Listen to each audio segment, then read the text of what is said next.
So thank you for joining us today on Kerberos Roundtable Discussions. Here with me today, again, we have Madelyn Hoffman, who's running for Senate in New Jersey against Cory Booker. That's correct. Okay. Thank you for joining us today. Oh, it's my pleasure. I'm glad to be here. Okay. So last time I asked you your opinion about guns, and you actually said something a regular politician wouldn't say. You said, "I'm not sure. Let me get back to you on that." So you've had some time to think. What's your position? Well, it was also, I needed some time to think, but it was also like 2.5 hours into an interview. And so the brain wasn't firing the way it should. No, gun control is obviously something we have to do, but the question is how to do it in the most effective way. Just by taking away the guns, I mean that addresses one part of the problem, but it doesn't address the entire problem. The entire problem being, you know, income inequality, people, who are living in situations where they don't have a job with a living wage. They're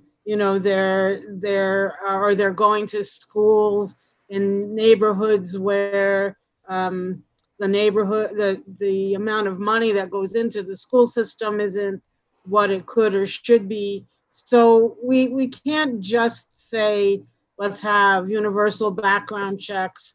We can't just say we need sensible gun control without talking about the bigger picture and addressing it. And I think that's as important as the actual guns themselves. And we talked last time about demilitarizing the police and defunding the police and also defunding the Pentagon. I mean, we live in a country where, unfortunately, the gun is used to solve too many problems. And I remember, I don't know how many of you listening remember back to 1999 and one of the first really high visibility shootings, the one in Columbine, Colorado. And I remember that was also the time that the US was bombing Kosovo. And sometime during the day, President Bill Clinton held a press conference to respond to that shooting. And he said, and I paraphrase, but very close to his actual words, we have to teach our children that it isn't okay to solve their problems with guns. And I was driving to a meeting and I nearly drove off the road because we were talking about the possibility we were talking about the bombing of Kosovo and other potential military actions. And I said, as I heard Bill Clinton speak, I was saying to myself, how the nerve you have to say we have to teach our children that they can't resolve all of their problems with guns when you had just shortly before that been bombing Iraq. I believe it was before. We'd been in Iraq, first time around 1991. So what kind of model, what kind of example are we showing as a country to the youth when the problems that the United States has, whatever the U.S. defines as a problem, gets solved by sending in, fighter jets and tanks and dropping bombs or drones or whatever it is. So I think we have a lot of work to do in this country to address the issue of guns. One is to make sure we keep them out of the hands of people that should not have the guns. So as universal background checks. But the other is to address the problem as a whole and say that, we really have to address income inequality, racism, the presence of police with guns. I mean, look at what happened to Breonna Taylor, right? So a policeman who was not identified as such breaks in with a gun. Not the first time that's happened. So someone in the household with a gun responds. there's just more to this than meets the eye. But yeah, um, we start with addressing the issue of the guns, but in the context of why they're used, what makes people feel unsafe, how we address the school to prison pipeline, how we address issues in schools with teachers may or may not, carry, having guns concealed on their person, the whole thing. So yeah, I have a better answer for you today than I would have last time around. Now, I'm usually very critical of the people elected, but I will give credit. In the House, they were able to pass a universal background check bill. However, in the Senate, Mitch McConnell, in his infinite wisdom, has decided to hold up the bill. Um, it might have something to do with the $1.2 million he's taken from the NRA, but I don't want to accuse him, Well, but if you accused him, or even if you raise the issue in regard to him, you have to raise the issue in regard to just about everyone else. Pretty much. In the legislature, not everyone, but almost everyone. And at some point or another, I mean, we really need to think about why protecting the NRA and its money, the money it gives, rather, is more important than protecting our kids and our families and our households. And, the other thing with guns, the stand your ground bills have got to go.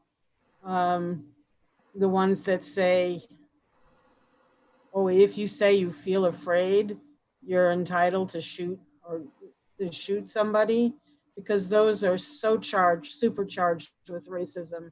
I knew from the very first time I heard it, if you have a black man and a white man and the white man shoots, whose story is going to be believed?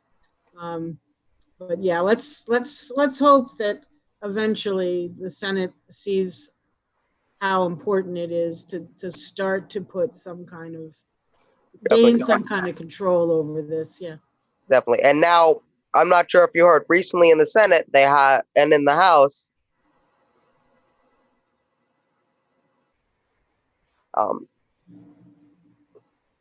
they had the amendment proposed by Bernie Sanders to a 10% military budget cut, and that couldn't even get through.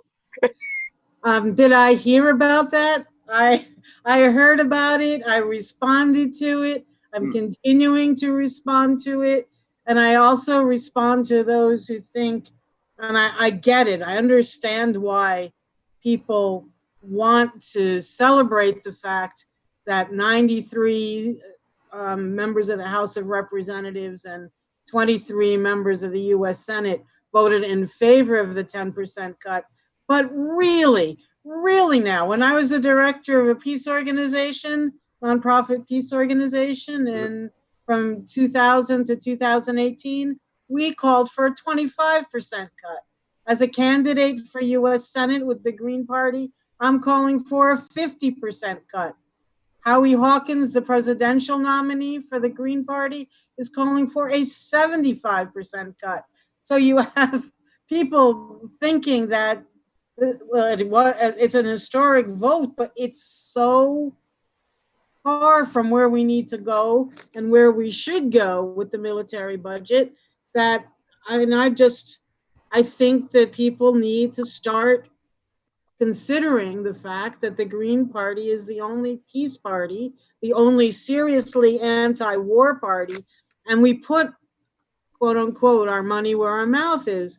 If we're for peace and against war, we've got to take that 740 billion baseline number for the military and seriously cut it well beyond the 10% that did not pass, and did not pass by a lot. It should have passed. That I was actually expecting. I usually am very pessimistic about proposals, and then I'm like, oh, 10%, that's going to pass.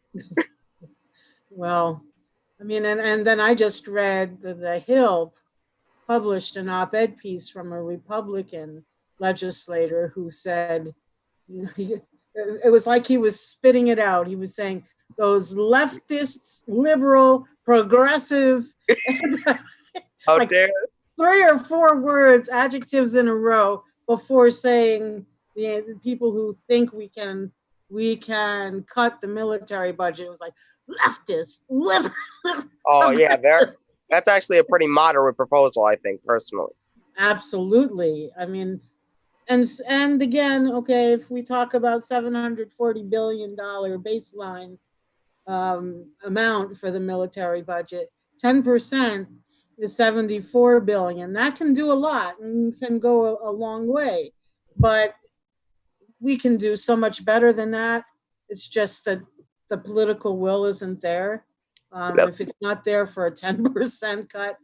So this is another reason to vote green, another reason to help the Green Party build, because if we're going to solve our nation, many of our nation's problems, we need money, and we can get it from military budget where, I mean, there have been studies done over many years now that show how deep a cut can be made without hurting the U.S.'s ability to defend itself. We would still actually. Yesterday. I spoke to a libertarian candidate on the show, and he said we can cut the military by 50%, and we'd still be spending more than the next 25 countries combined. So yeah, there's this myth that cutting the military budget is going to make us weak. There's also this myth that we get into wars to defend ourselves.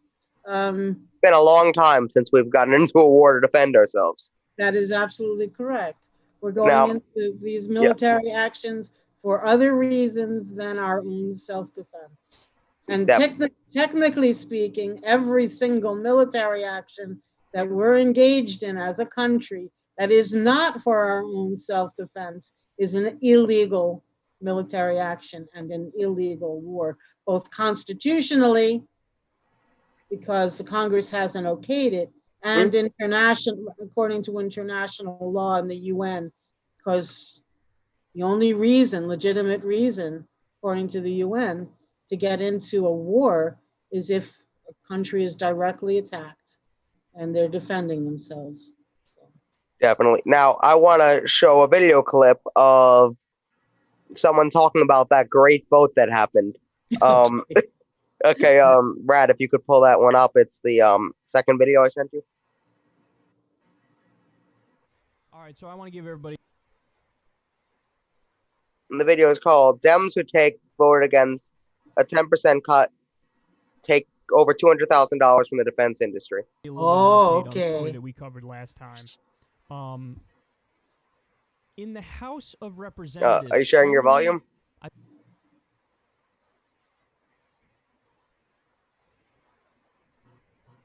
Doesn't seem to be moving quite yet. Brad, you got to show your volume. All right. I believe it was 93. All right, so I want to give everybody a little bit of an update on a story that we covered last time.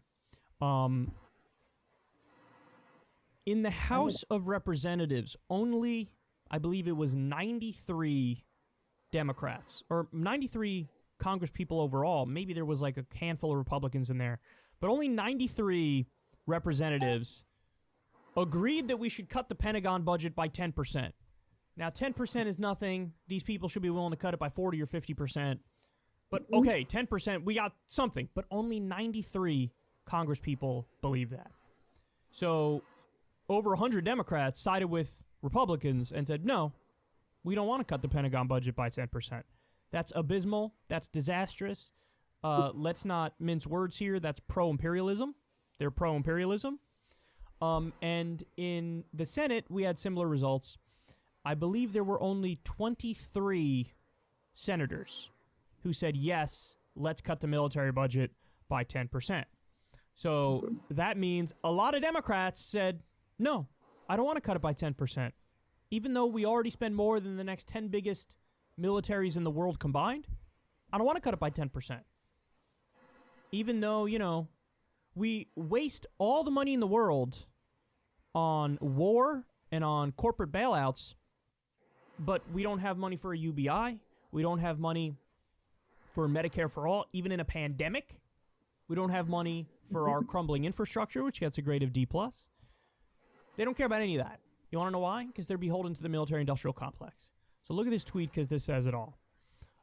Steven Semler says, here are all the Democrats who voted against Bernie Sanders' amendment that would have reduced military spending by only 10%. Listen to this fact. Dems who voted no accepted, on average, $211,372 from the defense industry so far. In this election cycle. That's $70,918 more compared to Dems who voted yes. All right, so even the Democrats who said, yes, we should cut the military budget by 10%, even they, on average, took over $100,000 from the defense industry. All right, I'm not letting that go. That's abysmal. This is something that definitely weighs on the minds of these senators before they cast a vote. Hey, when I run again, am I not going to get the over $100,000 that I got from the defense industry if I vote this way? Can I afford to leave that much money on the table for my re-election efforts? You need money to get reelected. If I snub these special interests and lobbyists and donors, well, then they're going to screw me and I'm going to lose my career, so I got to do the right thing here. I got to do the right thing, which is what they want. They want me to say, don't cut it 10%. So even the ones who voted the right way, it required bravery to stand up to their donors and be like, no, I can't do this. It shouldn't require bravery to do what is obviously the correct thing. And the crazy thing is, again, it's only 10%. It's not even 40% or 50%. So to even stand up for a 10% military cut, it required bravery. And you wonder why things are so messed up. Because you have these interests pulling the politicians in the wrong direction. But again, the people who voted the wrong way on this, they accepted $211,372 on average from the defense industry. Guys, this is probably the biggest reason why they're doing what they're doing. And this is what drives me crazy about the media, for example. They refuse to call a spade a spade. They refuse to talk about the dynamic in Washington, D.C. as it actually exists. So they pretend like, oh, everybody's just having a reasonable debate and discussion about what's the best policy direction. The gentleman from Kentucky thinks this.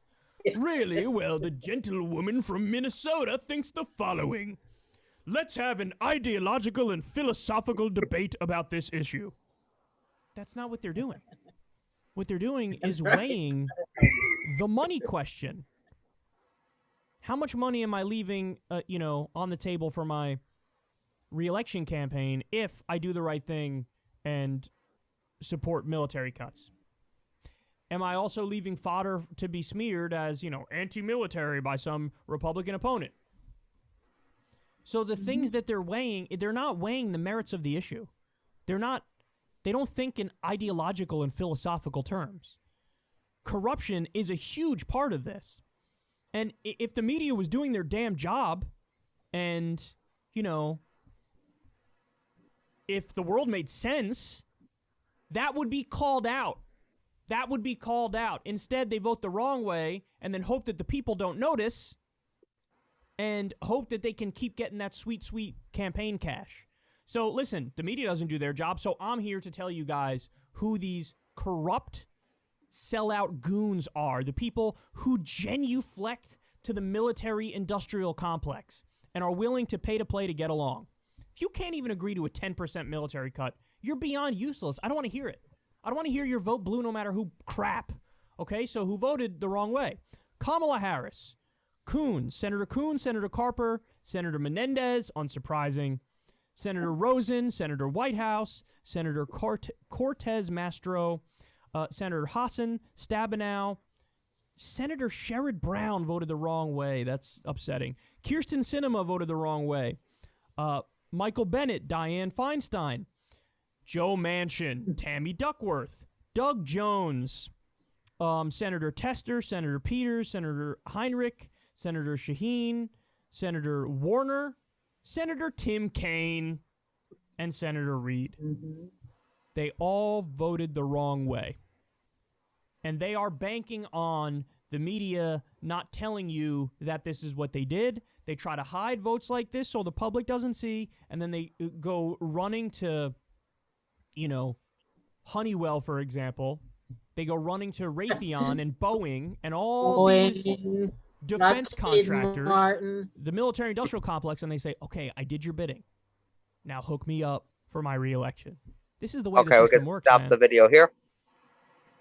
But yeah, I just wanted to make sure I got their names on here.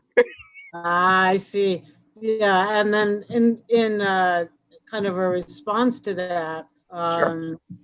you know, as a Green, we do not take, I do not take any money from anybody that, you know, from a political action committee, from a corporate political action committee, from anyone in the military industrial complex.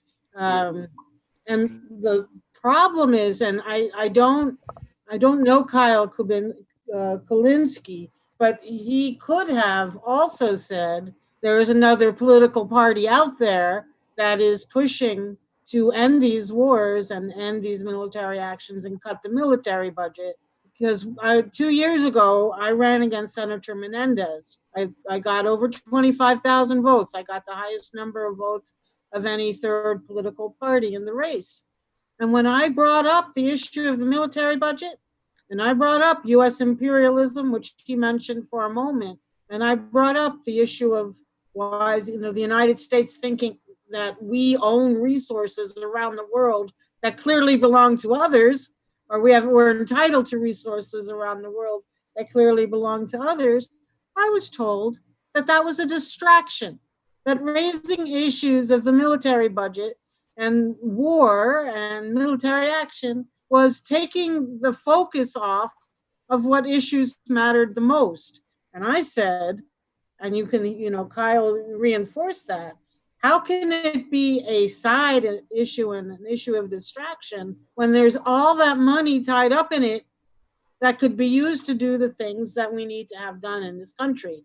And and if people are interested in seeing an end to climate change or pulling the reins in on climate change, um, the military industrial complex must be challenged, and all of the use of the military all around the world needs to be curtailed because of all the fossil fuels that are used and expended in waging these military actions. So without doing the 10% cut, just the 10% cut, we've taken a big step backwards in terms of addressing climate change. And we've continued a policy of destruction all around the world. And as far as I'm concerned, I really, he could be a Green, but he didn't say so. He didn't use the He's word an Green. independent. Okay. Well, he fits very well into that role. Because instead of, I mean, I know why people said to me that that was a distraction. They said to me, talking about the military, and the military budget is a distraction. They said that because both Democrats and Republicans are in favor of it. So if you're going to run against the Democrat, you run in a race and you want the Democrats to win, this is the Democrats who were saying this to me, you have to deal with issues where the two parties are separate. But I don't see any of them right now. When you, like yesterday with the Democratic National Committee and its platform votes, they, you know, Medicare for all, out. Legalized cannabis, marijuana, out. Wars or military budget, out. So anyway, that was my long response to that. Very Definitely. informative piece.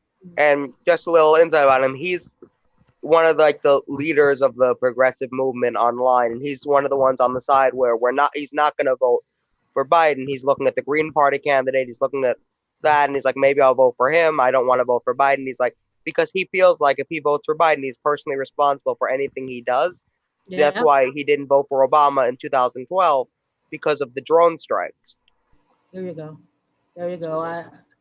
I would, yeah, that shows a person. I actually had somebody in 2018 when I ran against Menendez say that the only ethical choice to make in 2018 was to vote for Menendez because, you know, position on war and Israel and all the corporate money aside, he's a Democrat.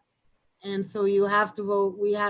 The argument was being made that the only ethical choice is to keep the Democratic, breakdown in the House and in the Senate and not lose a seat.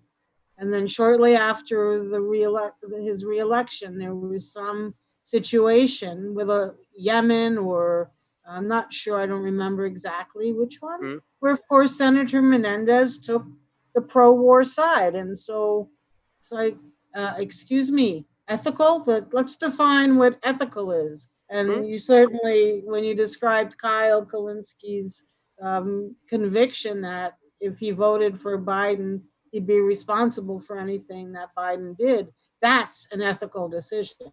That's Right. making an ethical decision. Now he thinks a little bit like I do. Like, I'll vote for a Democrat if they're significantly left enough and agree with me on enough issues. I don't vote based on party, neither does he. Like, I would have no problem if I lived in Ocasio-Cortez's district. I have zero problem voting for her.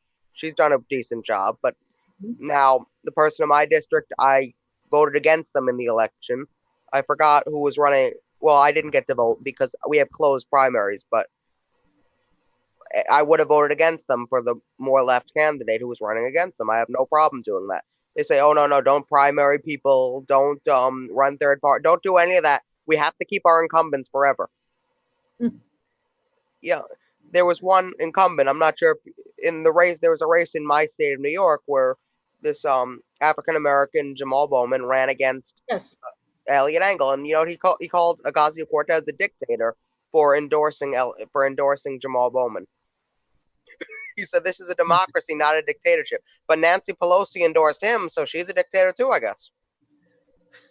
Well, the thing is that if you get vote shamed and you're told that the only vote you can make is for a Democrat, what is that? That's not democracy anymore? No, That's, if so, we're accusing one side of fascism, and there's plenty of evidence to show that if not fascist, authoritarian, and maybe both.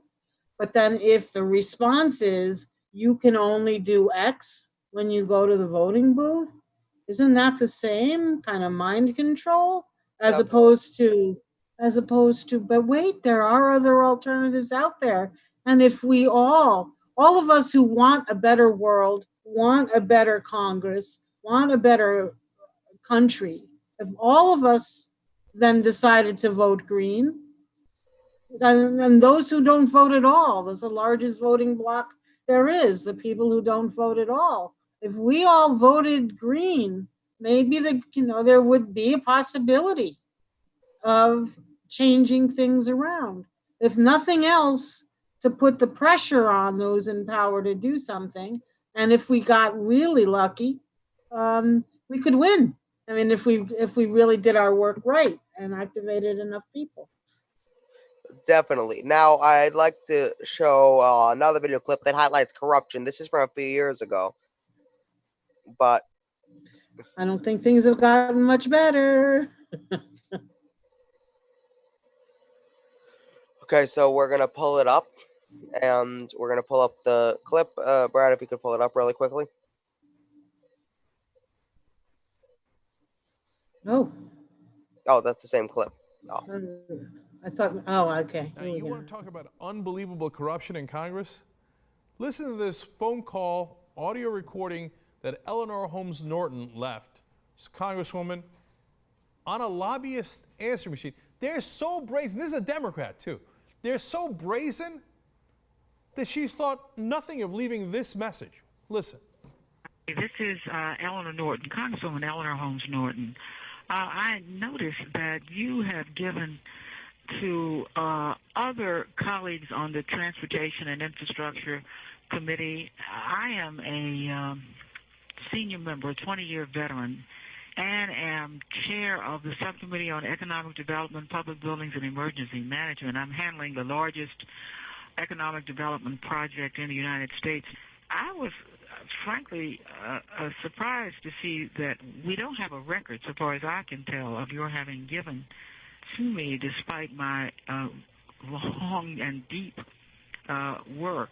In fact, it's been my major work on the committee and subcommittee has been essentially in your sector. I'm simply candidly calling to ask for a contribution.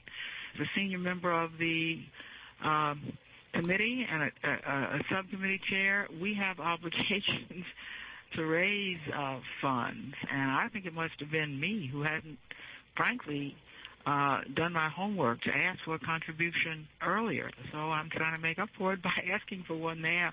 Women particularly need contributions, particularly those of us who have the seniority and the chairmanships and are in a position to raise the funds.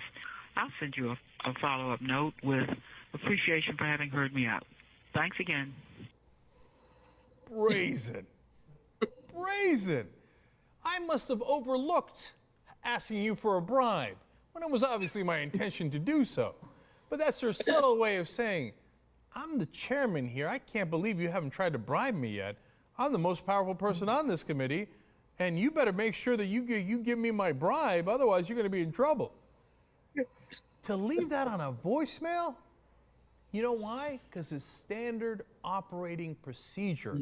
It's not unusual. That's how Congress works now. You bribe me in a legal fashion, it's legalized bribery, and you get the votes that you want. They fail to see what the problem is. And the rest of our media has gone along with it, as if there's no issue at all. And then they have these joke debate programs where they have conservatives versus progressives, or Republicans versus Democrats, and they pretend to debate the issues. The issues aren't settled that way.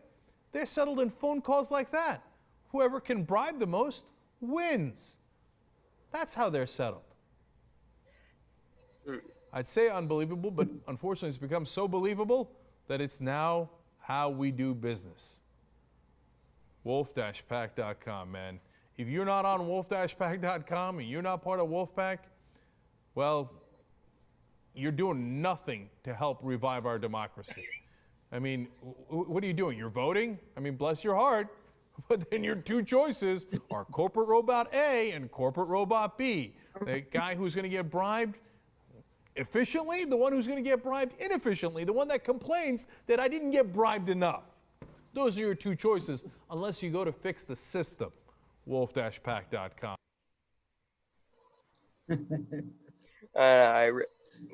I'm laughing, but not really.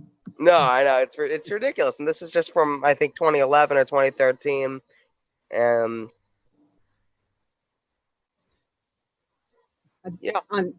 In that vein, I think in between the last time I was on and now, I also became an official signer of the No Fossil Fuels Money Pledge, which the pledge itself, as written by that organization, says that anyone who signs will not take a contribution of $200 or more from the oil, coal, fossil fuel, gasoline industries.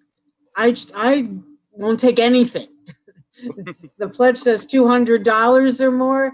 I mean, I'll sign it, but I won't take 100. I won't take 50. I won't take anything from either that industry or any of the others, that in order to quote unquote influence the way, the other word was bribe me to think a different way.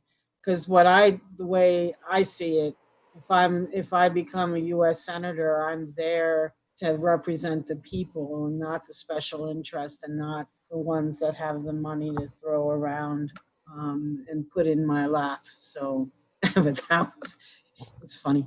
It's funny, but it's not, because it's terribly serious at the same time. Definitely. Now, we're running down on time on this meeting, so we're going to switch quickly to another Zoom meeting because I don't want to pay them $20.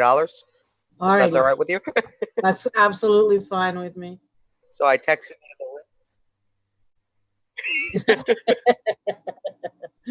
somebody was writing a science fiction, went back to writing something, a horror story, and he called it Zoom something or other, but he started writing it 4 or 5 years ago. And those of us who saw the comment on Facebook said, "Is this about Zoom?" He said, no, the Zoom of 2020. He said, no, I started writing it a long time ago. But yeah, we could write science fiction about Zoom, that's for sure. Our life according to Zoom. Yeah. So do I have to do anything? I texted You it to your sent phone. me the link. Oh, okay. Alrighty, it take me a minute because I have to get into my AOL account to do that. Alrighty. Okay. Yeah. Bye.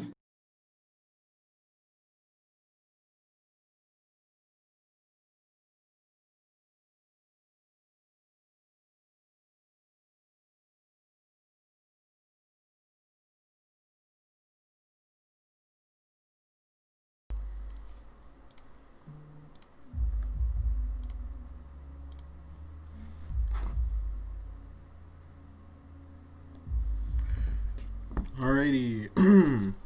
We just gotta wait for your main host to come through. I'll be speaking for a moment while we wait. My name is Bradley Jobbett. I am a young conservative. I do not quite align myself up with the views of the show, but that's what we're here for. We're not here to take biases or, do that kind of shit. Here you go. We got Kerberos Terminal back up in it.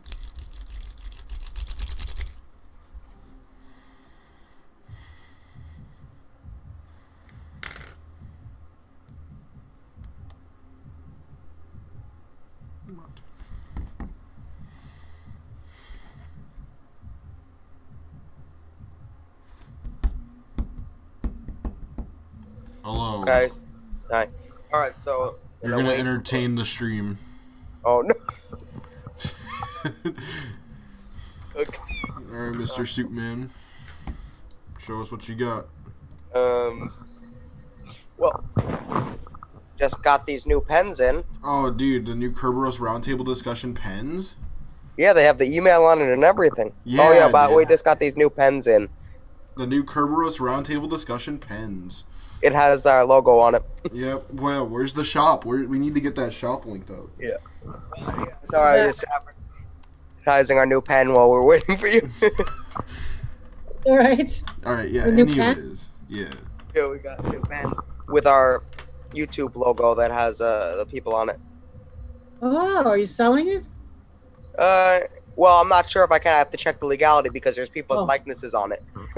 Oh, okay. Okay. Yeah, if like worse comes to worse, we might have to like get an artist to like redraw all the people and like. Or we could also just do a giveaway. Yeah, something like that. Just something basic like that. Yeah. All right. Anyways, you guys can continue on. No more. Sure. So. All right. Thanks, Brad.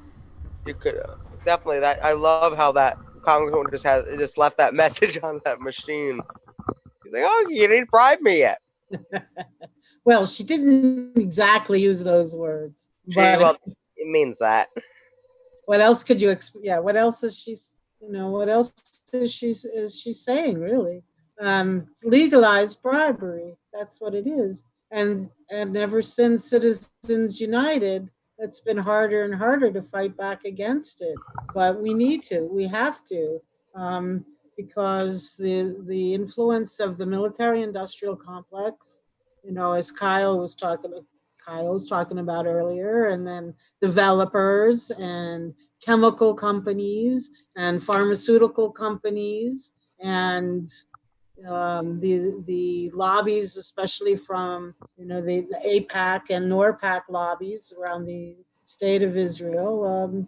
Those monies are they influence our politics on our elections more than anybody is admitting. They'll talk about Russia or China or whomever they'd like, but they won't talk about the corporations and the lobby groups. They just won't. And if somebody has the audacity to mention one, well, watch out. The backlash against you can be really swift and really harmful. So, yeah. That but, guy. Yeah. No, go ahead.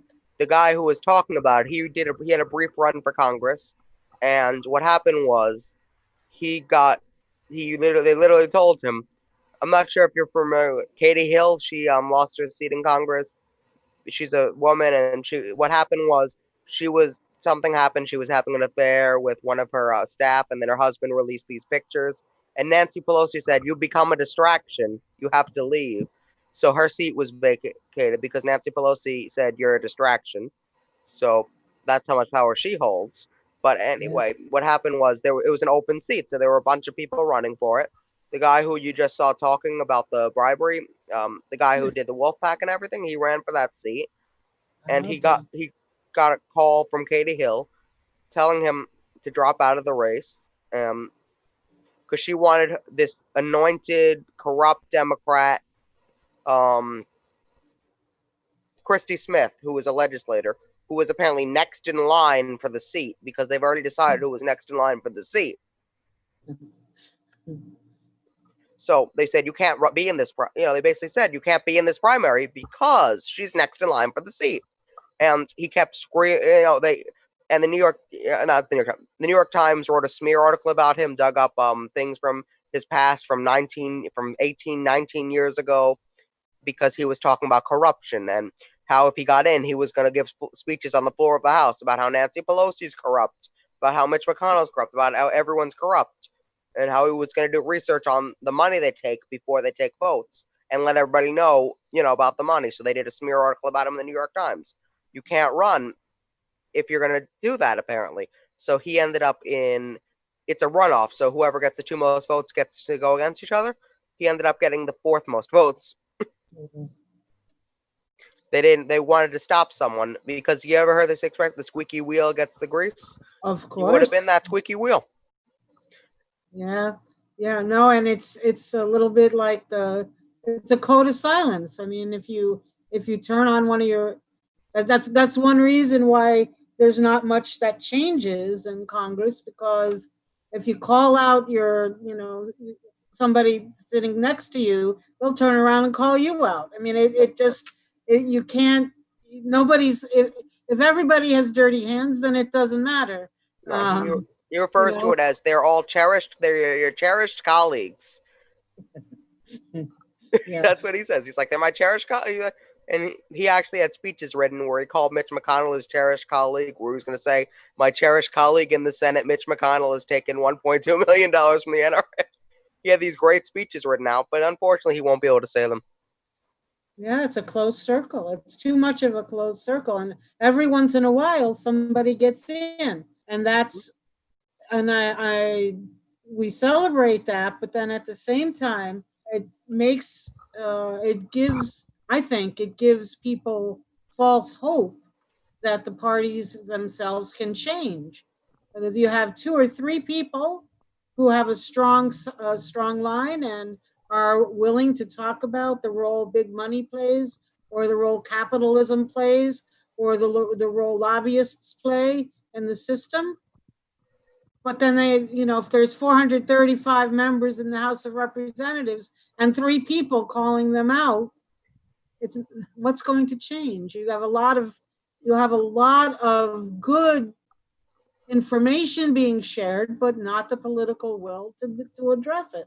Other problem is they say, okay, now you're in. Now you can direct your fire at the Republicans, but you cannot direct your fire at your own party. And that's what happened with AOC. You remember her first year in Congress? She had the sit-in in front of the protest in front of Pelosi's office. Yes. And she was on the news during the election cycle this year, and she called Nancy Pelosi the mama bear of the Democratic Party. You get in there, you're ready to make change, you come in all brazen.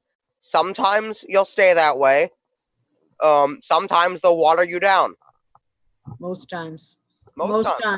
And I remember meeting with a local Democratic member of Congress a couple of years ago, and we were talking to him about the Israeli occupation of Palestine, and we were hoping, and we had seen some momentum on that issue, where there's some more not on the part of my opponent, Senator Cory Booker, by the way, but some movement on the issue. And this particular member of Congress, who shall remain nameless, basically said that people like AOC and Ilhan Omar and a couple of others, they're newbies and they don't understand how things get accomplished in Congress. And until they've been here for a while, they people don't want to be associated with them because there's a process and a protocol that they weren't following. I don't talk about Democrats that often. I did, I think, last time on this show also, because it is, we do, as Greens, we watch and we see how the Democrats operate and we try. There are people a number of people who've endorsed my campaign now since July. The primary was July 7th. So in the last 3 weeks, since July 8th, 3 and perhaps 4 people who ran as progressive Democrats in the primary have turned around to endorse me and endorse my campaign. And then another person who didn't officially endorse me said something like, well, the DNC made my choice easier for November because the DNC backed Cory Booker. I'm going to vote for Madelyn Hoffman. So there are people who are peeling off of the Democratic Party. I hope that trend continues. I'm afraid that for what the balance, I don't know what the balance is going to wind up being for every person who peels away and endorses me. How many groups that might have endorsed an independent are going to be pressured into endorsing Joe Biden? Did you see that there's Howie Hawkins' campaign slogan is "Never Settle," because he speaks on many of the Bernie Sanders issues and more. He goes further than Bernie Sanders did. But now there's a group called Settle for Biden. No, thank you. No, you look at their thing, and they picked only basically harmless issues to show the agreement on everything. Yeah, if you break it down, maybe I agree with him on more of the social issues than I agree with Trump on. That's definitely a fact, but it's not enough. No, on the big money, on the Medicare for all, it's not even in there. And on the money for wars, not even in there. Taking big money, getting big money out of politics, not even in there. So the big issues, the Green New Deal, a real eco-socialist Green New Deal, not in there. It also looks like he's about to give in to his donors. His donors said, don't pick Elizabeth Warren for VP, don't pick any progressive. It looks like a leak just came out. It looks like he's going to pick Kamala Harris, another establishment Democrat. So he can't even. Oh my gosh. So it looks like, yeah, that's what the leak said. I was like, maybe at least he'll pick Elizabeth Warren. Maybe we'll get a couple things, small things passed. No, he's not going to do that. He's like, well, now we don't know for sure. Next week he's going to announce that he's picking Kamala Harris. I can almost guarantee it. There was a leak in Politico where they accidentally said that he decided to pick Kamala Harris. Now, you're not going to get anything passed with her. No, and so let's talk about how we build the Green Party to combat this, right? Definitely. Let's talk about, and all of these things are examples of how the Democratic Party, I could talk about the Republicans too, but that's not, we most of the people who are going to be watching this aren't even close to supporting anyone in the Republican Party. But yeah, so many things, so many ways in which it is clear. It is not like, it's not even ambiguous where the Democrats are going on certain issues. But, I saw yesterday, I think someone responded by saying, well, not all Democrats are like that. There are, there's the people in the Democrats who voted for Bernie Sanders. Well, okay, but if you voted for Bernie Sanders, how can you go from Sanders to Biden? You can't, or how can you go in New Jersey in the primary, a long time activist, civil rights activist, overall activist for human rights and anti-war and the like. He ran against Senator Cory Booker, and he lost in the primaries. He ran a great campaign, but he lost in the primaries. He's going to go through New Jersey and probably convince people that they have to vote for Biden because Trump has to go. That's the message of the Democratic Party. Maybe if Trump we has taught them to a go. lesson and said, look, if you put anyone in front of us, if we say we're willing to vote for A, B, and C, but we're not willing to vote for D. That's right. You say, look, we're willing to vote for people we agree with on the policy, but we're not going to vote for you if we disagree with you on 75% of the policy. That's ridiculous. We don't agree with you, so we're going to vote third party. And guess what? If Trump wins, that's your fault for putting up a candidate like Biden. Well, and in addition, it's your fault or the fault of the system for not implementing ranked choice voting, because we're working on such an initiative in New Jersey. It won't be in place by November, Definitely of course, for ranked choice but voting, yeah. but maybe in 2021 or 2022, so that when somebody goes into the voting booth, see, during a primary, you have nothing to lose because whoever wins is going to be a Democrat. I mean, in the real terms, you have nothing to lose. But once, see, I'm running on a campaign even stronger in some ways than Larry Ham's, but people are going to stay with Booker, some, even if they supported Larry Ham, because they still want the Democrat in there. But if we had ranked choice voting, you could, as a voter, go in the voting booth and say, my first choice is Madelyn Hoffman, Green Party, and not risk, the Maida, the Republican, not risk him winning because I did not get enough votes to win.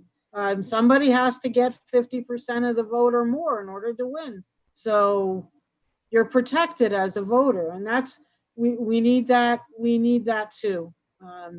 We need Now, that to open up the process of voting. I definitely would have liked to see ranked choice voting during the primaries too for the presidential race. That makes sense because that also gives you an indication of who the people actually like and in which order they like them. They could, because I have a feeling Joe Biden would have come near the bottom for some reason. I wonder why. I also have a Yeah, feeling well, Mayor Bloomberg would have come near the bottom too.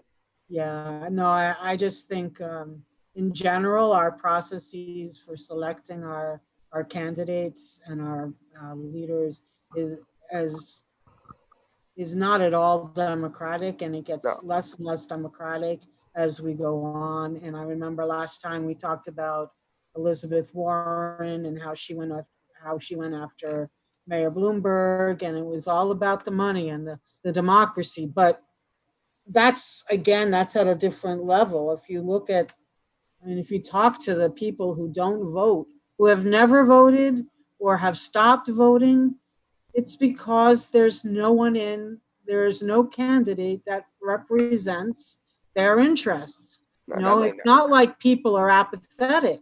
It's not like people have just said, well, I don't want to vote because I don't care about what happens in my life. It's that too many negative experiences have trained them or conditioned them. Say, what does it matter what I vote, how I vote, or where I vote, or when I vote, or if I vote? So we have to change that and change that fast. And as a Green Party campaign in New Jersey and one that's connected with the national campaign, that's one of our top goals, is to reach out to and activate those people who haven't voted in a long time, who are not affiliated with either mainstream political party. Now, I think the Green parties have a better chance of doing that this election. They're probably get a lot more independents than they would have gotten. Now, the reason is Biden doesn't do very well with independents. They didn't tell you that when he was running, though. You had to look other places for that research. He doesn't do well with independents. he does better now because it's an anti-Trump election. But if it was any other, if it was, let's say, he was running against Ted Cruz or any other regular Republican, he's not going to be able to beat them because he doesn't do good enough with independents. He doesn't do good enough with this. When you select your candidate, you need to make sure they're strong in those areas. Independents are the key to winning the election a lot of the times. It's not, they're like, now what they're going for is the never Trump Republicans, if you've noticed. That's where their policies are aligned. Joe Biden is essentially a moderate Republican. Well, then there's also a whole new voting bloc that I'm privileged to be able to work with in my campaign. And that's the youth. Those are the youth, the people who are going to be voting for the first time in November, who have seen enough, as they've been growing up, about the way both political parties handle the issues that matter to them. And they have no loyalty yet. They don't have the loyalty their parents have to a political party, and they have no particular interest in the way that politics is run, and the way that the two mainstream political parties are bickering and taking money and doing nothing.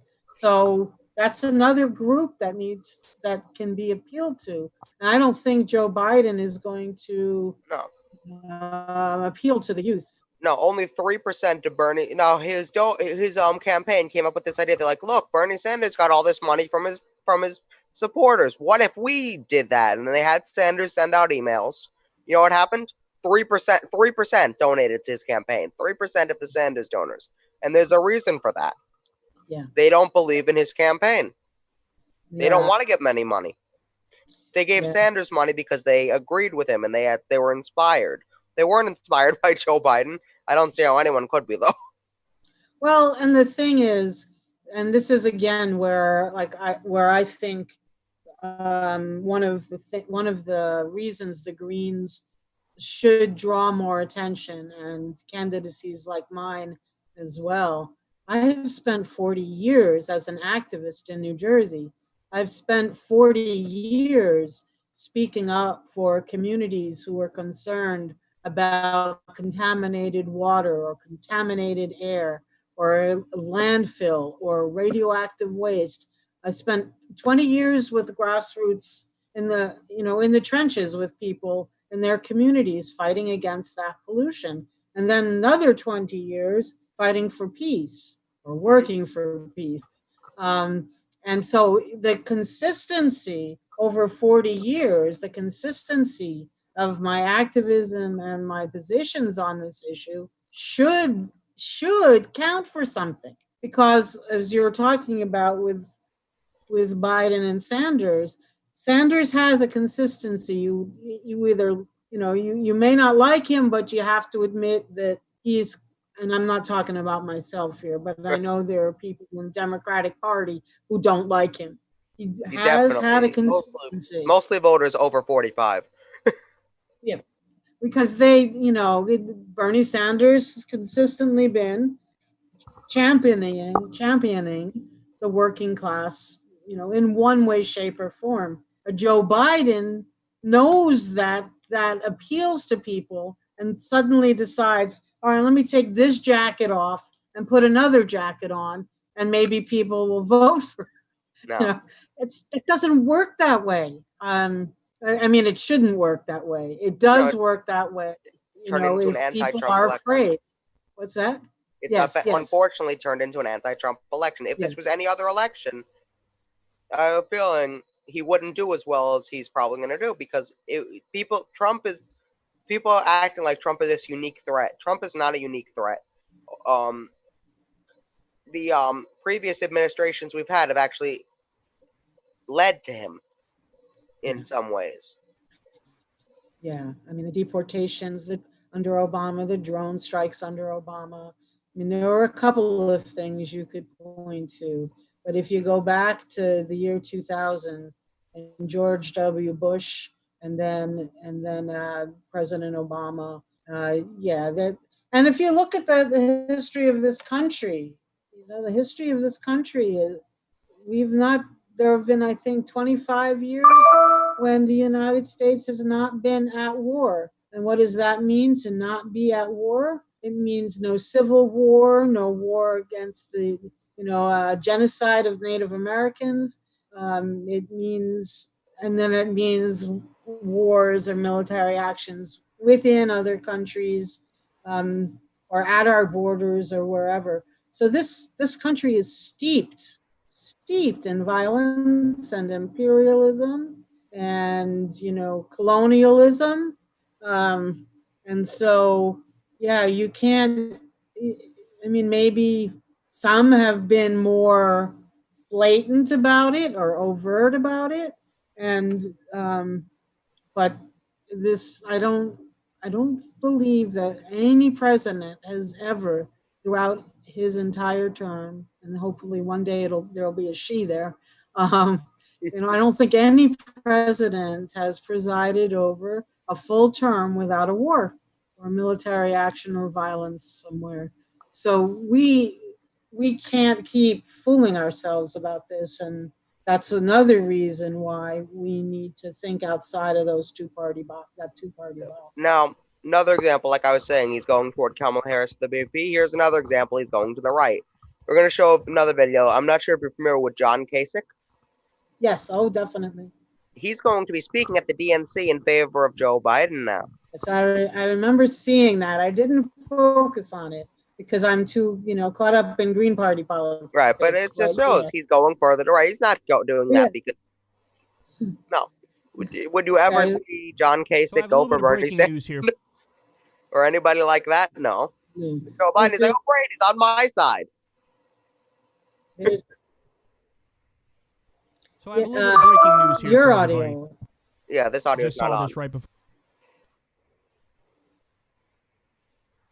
Get used to it.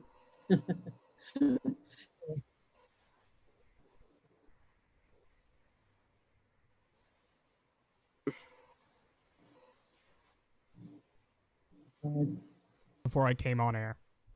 Apparently, John Kasich will be speaking at the Democratic National Convention in support of Biden. He's so anti-Trump that he's going to support Biden and speak on Biden's behalf at the DNC. So, there's a lot to say about this. I mean, first of all, let's just bring up what I think is a very interesting point, if not obvious, but this is a guy who, there were reports back in 2016 when Trump locked up the Republican nomination that Trump's team actually approached John Kasich and asked John Kasich, hey, number one, would you like to be VP? Number two, if yes, would you like to effectively run the country while Trump goes around the country and does his rallies? So in other words, that was a little bit of a signal of like, the thing Trump really likes doing is campaigning. Governing, who knows if he has, at the time, who knew if he had any ability to do it? And, he probably wouldn't be good at it, doesn't really have strong ideological commitments. So why not let a serious adult person govern, John Kasich? And, Trump will go out there and be the Rally for America guy, the campaigner in chief. Now, John Kasich reportedly turned that down because he doesn't like Trump. So to the extent that he's anti-Trump, good. I think that's great. It'd be better to have more people who are Republicans or on the right say, yeah, I'm not with this guy, because so much of what he's doing is just inexcusable. The abysmal failure on COVID, the new economic depression that we're in. So insofar as he's just anti-Trump, good. That's a positive thing. Here's why this is annoying.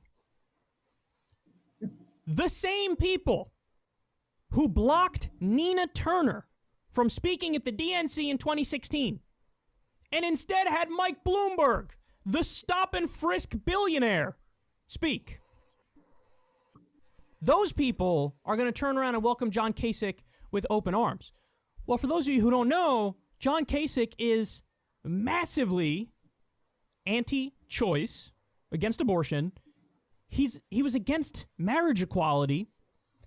He just recently said, no, our anti-discrimination protections do not include transgender people.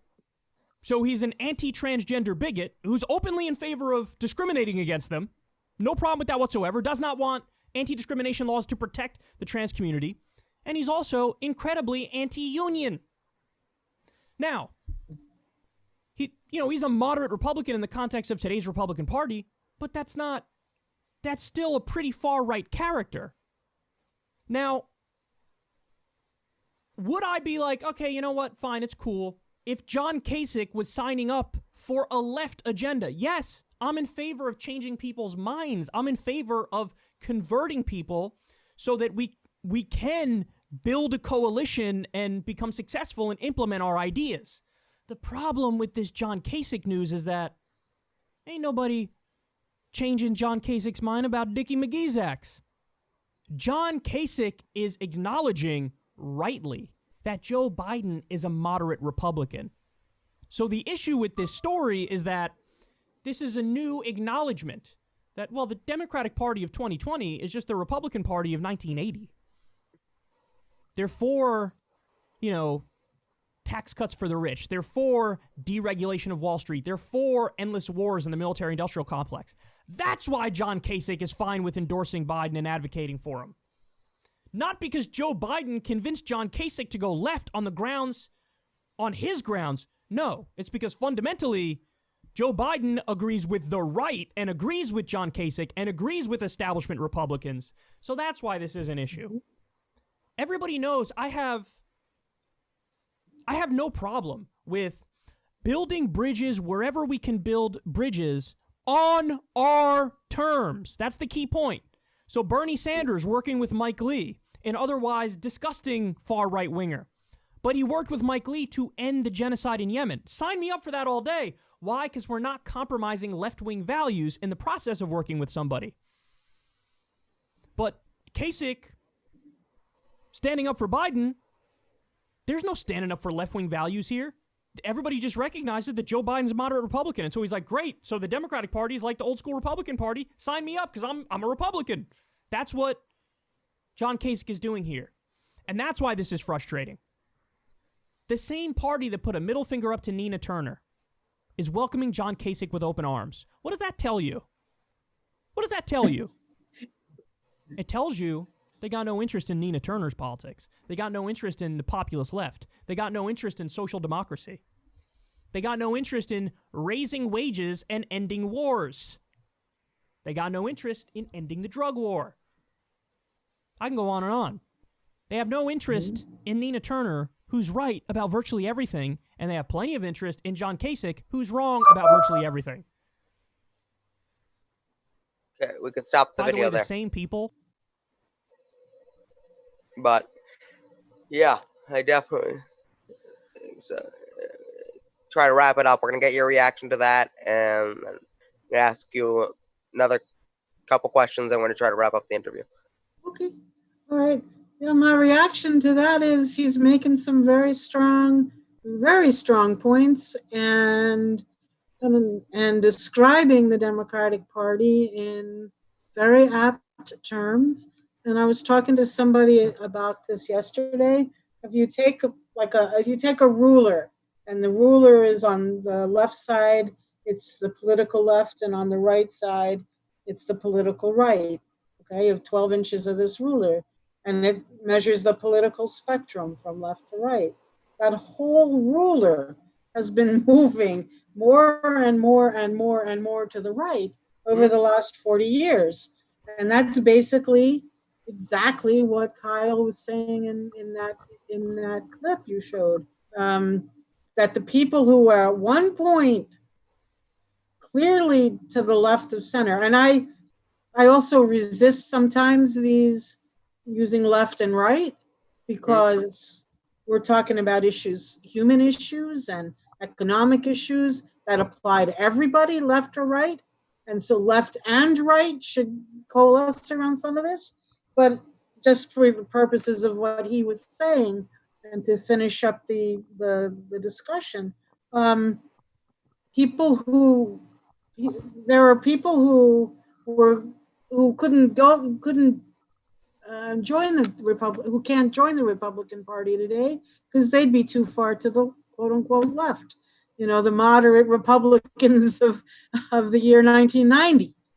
So we have to come to grips with the fact that we have one party rule, and they browbeat, in my opinion, the Democrats browbeat people to rally behind Joe Biden, and then the Democrats, whichever part of the Democratic spectrum that they're from, will also try to browbeat those independents into voting for Biden and not for the Greens. And I hope that at some point, I don't want to sound too harsh, because I know as I said earlier, there have been a number of progressive Democrats who've turned around and supported my campaign because of their belief in the issues, not in the political party.